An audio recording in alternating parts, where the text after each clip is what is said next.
आई भैया हम गायक रविराज बासु रउआ लोग के बीच में फिर से एगो निर्गुण भजन भेज रहल बानी।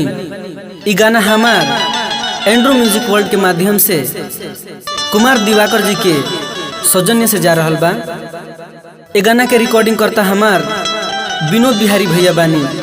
गाना के भाव बा कैसे कहे के बा। सुन को के आंगना रे जात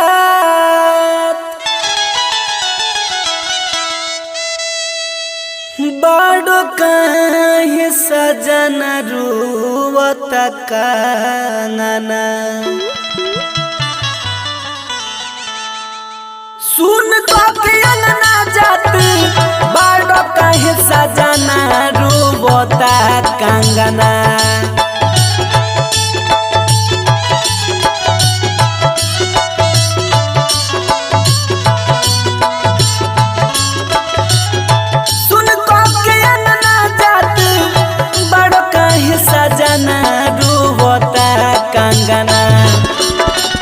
छोड़ी गइल सजना रुबता कंगना।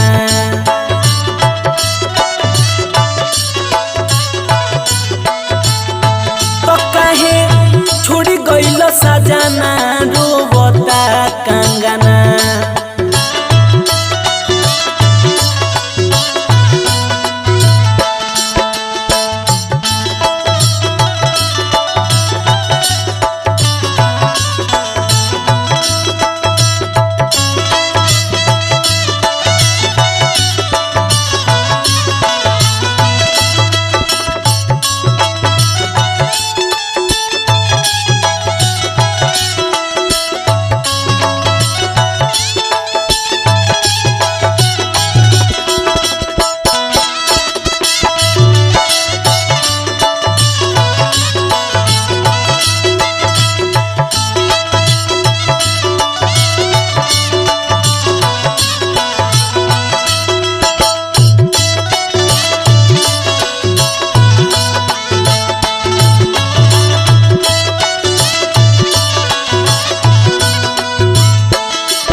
लागे मंगिया अब बिना हो से नूर के निक नहीं लागे केहू आपन हो या दूर के।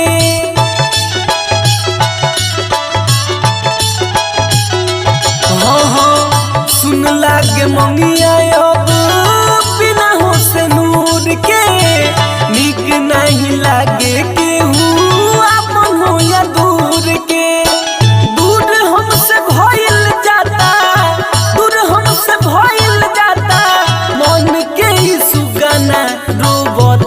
कंगना चली गइल सजना रुबता कंगना।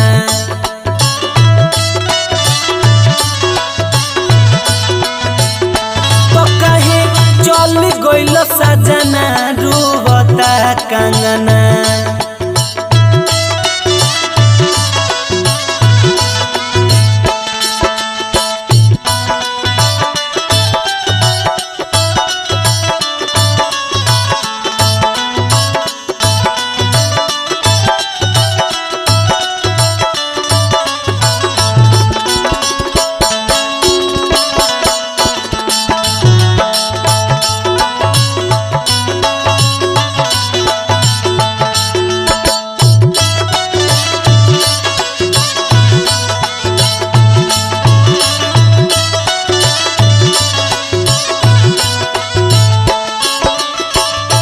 पंछी पराया भाई सुन भाई पिजरा मौत पे खुश अपन होए बड़ी ही जड़ा।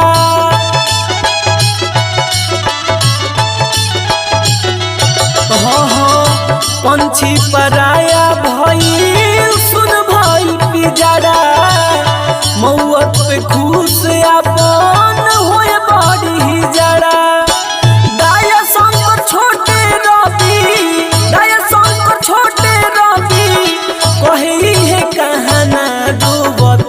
कंगना चली गइल सजना रुबता कंगना।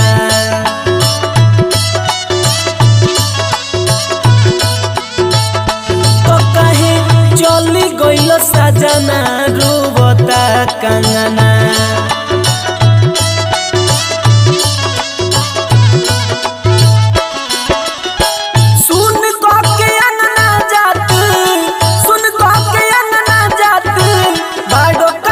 सजना रोवता कंगना छोड़ी गइलो सजना रोवता कंगना।